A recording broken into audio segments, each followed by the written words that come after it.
그리스도 중심 성경 읽기 오신 여러분 환영합니다. 오늘 저와 함께 볼 본문은 디도서입니다. 디도서는 사도 바울이 자신의 영적 아들인 디도에게 보낸 편지입니다.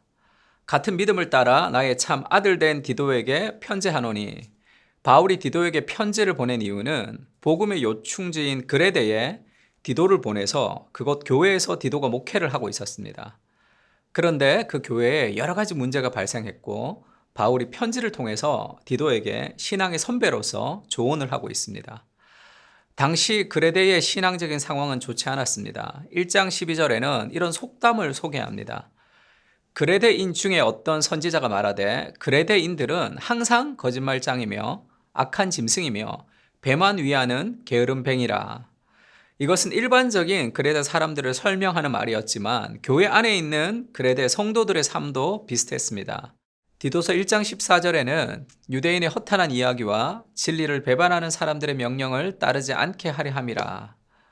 그러니까 유대인의 허탄한 이야기와 진리를 배반하는 사람들의 명령을 따르는 사람이 있었다고 얘기하죠. 거짓 선지자들의 유혹에 빠진 겁니다. 1장 16절은요. 그들은 하나님을 시인하나 행위로는 부인하니 가증한 자요 복종하지 아니하는 자요 모든 선한 일을 버리는 자다. 이런 복잡한 상황 속에서 바울은 바른 교훈인 하나님의 말씀을 세 가지 영역에 적용하라고 권면합니다. 바른 교훈을 첫 번째 교회와 두 번째 가정과 세 번째 세상에 적용하라고 말합니다. 먼저 바른 교훈을 교회에 적용해서 건강한 교회의 리더십을 세우라고 권면하죠. 내가 너를 그레데에 남겨둔 이유는 남은 일을 정리하고 내가 명한 대로 각 성에 장로들을 세우게 하려 함이니 책망할 것이 없고 한 아내의 남편이며 방탕하다는 비난을 받거나 불순종하는 일이 없는 믿음의 자녀를 둔 자야 할지라. 교회의 리더십을 세우는 것이 문제 해결의 첫 단계라고 말합니다. 제자 훈련을 통해서 평신도 지도자를 세우는 일을 어떤 사람들은 엘리트 교육이다 이렇게 비판하기도 하죠. 그러나 교회는 어떤 사람도 다 올 수 있어야 되지만 아무나 리더가 되어서는 안 됩니다. 훈련된 사람이 리더가 되어야 된다 말하고 있습니다. 바울도 책망할 것이 없이 가정을 잘 다스리는 것이 교회 리더십의 첫 번째 임무라 말합니다.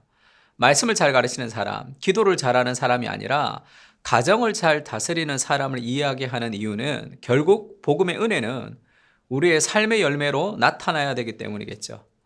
또 바울은 1장 9절에 밑본 말씀의 가르침을 그대로 지키는 사람, 그래서 바른 교훈으로 권면할 수 있고 거슬러 말하는 자들을 책망할 수 있는 사람이 되어야 된다 얘기합니다. 말씀을 순종하는 삶을 통해서 바른 교훈을 거슬러 말하는 사람을 책망할 수 있어야 되죠. 세상을 새롭게 하려면 먼저 교회가 건강해져야 되는데 교회의 건강은 바로 건강한 평신도 지도자들을 많이 세우는 것입니다. 거짓 교사들보다 건강한 교사들이 더 많을 때 교회가 새롭게 된다고 바울은 얘기하고 있습니다. 두 번째로 바울은 바른 교훈을 가정에 적용하라고 권면합니다. 2장 1절에는 오직 너는 바른 교훈에 합당한 것을 말하여 늙은 남자로는 절제하며 경건하며 신중하며 믿음과 사람과 인내함에 온전하게 하고.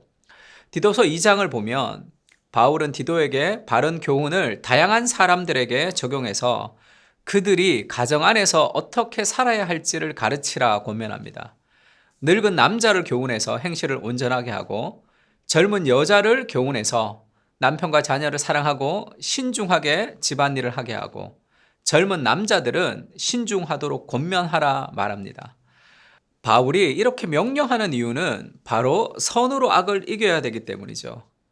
책망할 것이 없는 바른 말을 하게 하라. 이는 대적하는 자로 하여금 부끄러워 우리를 악하다 할 것이 없게 하려 함이라.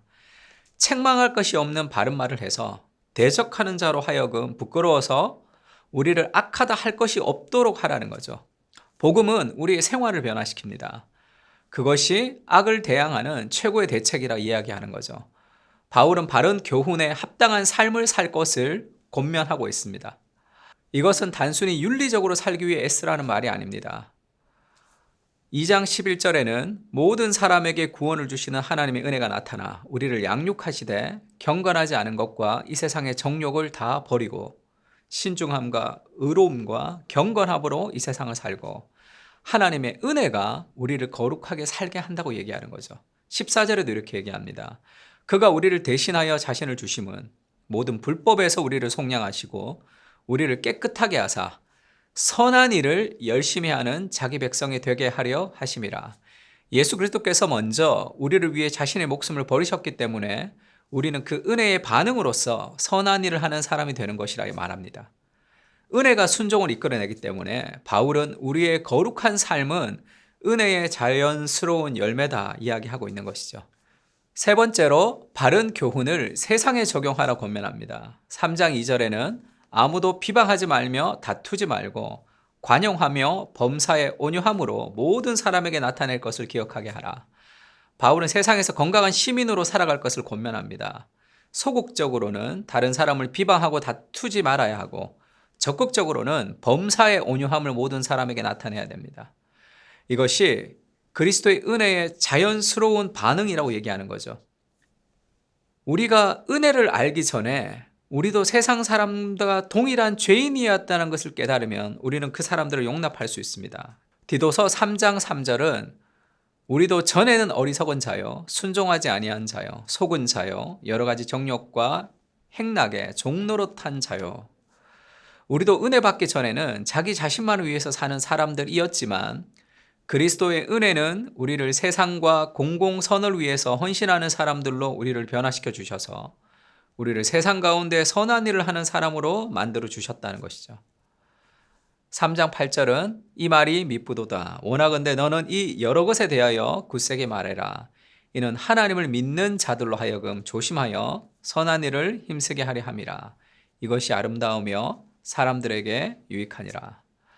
복음의 은혜는 우리를 가정과 교회 안에 머무르지 않게 하죠. 세상 속에서 은혜를 나눠주는 사람으로 살아가게 합니다. 바울은 디도서에서 영적으로 암울한 그레다를 변화시키기 위해 먼저 교회를 하나님의 말씀으로 변화시켜 건강한 리더십을 세우고 그 은혜가 그들의 가정으로 또 세상으로 흘러가기를 소원하고 있습니다. 삶의 모든 변화는 이렇게 시작되죠. 먼저 교회 안에서 하나님과의 관계가 회복되고 은혜가 흐르면 그 은혜가 가정과 직장과 세상으로 흘러가게 되는 것입니다. 하나님의 말씀인 바른 교훈을 우리의 교회와 가정과 세상에 적용시켜서 살아가는 것이 디도서가 오늘 우리에게 주는 교훈입니다. 그리스도 중심 성경 읽고 오신 여러분 환영합니다. 오늘 저와 함께 살펴볼 본문은 빌레몬서입니다. 빌레몬서는 한 장으로 되어 있는 짧은 책이지만 복음의 깊이를 아주 길고 넓게 보여주는 책입니다. 빌레몬이라는 사람은 바울의 동역자로 바울을 통해서 예수님을 영접한 사람으로 보입니다. 그 빌레몬에게 바울이 편지를 쓰고 있는데요.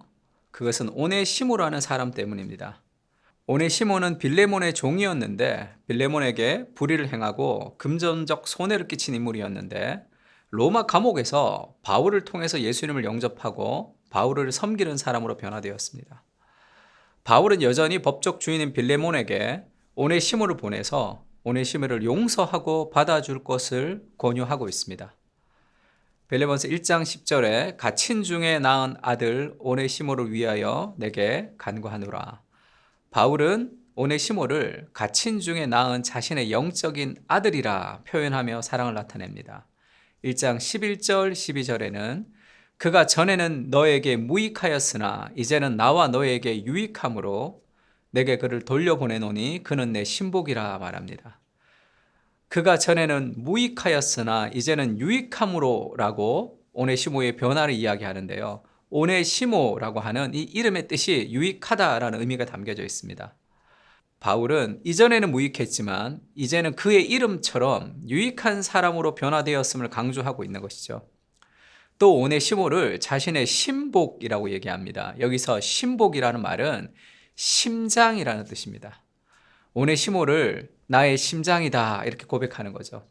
주인을 속이고 도망갔던 오네시모를 향해서 바울은 자신의 심장처럼 소중한 아들이 되었다 말합니다.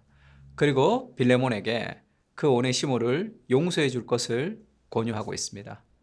이후로는 종과 같이 대하지 아니하고 종 이상으로 곧 사랑받는 형제로 둘 자라.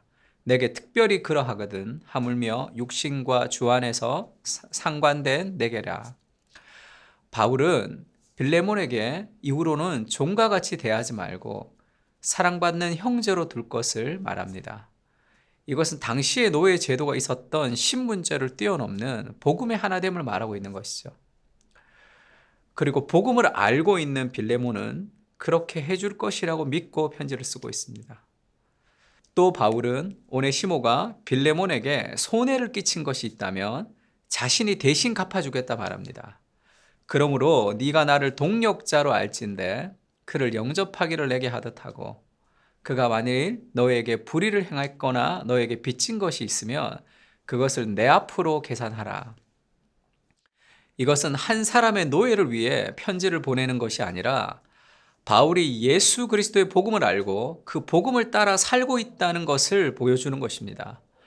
고린도후서 8장 9절에는 주 예수 그리스도의 은혜를 너희가 알거니와 부요하신 이로서 너희를 위해서 가난하게 되심은 그의 가난하심으로 말미암아 너희를 부요하게 하려 하심이라. 예수 그리스도의 은혜에 대해서 설명하면서 부요하신 그분이 너희를 위해서 가난하게 되심은 가난한 너희를 부요하게 하려 하심이라 말합니다. 바울은 예수 그리스도의 희생을 통해서 죄인된 자신이 구원받았음을 알았습니다.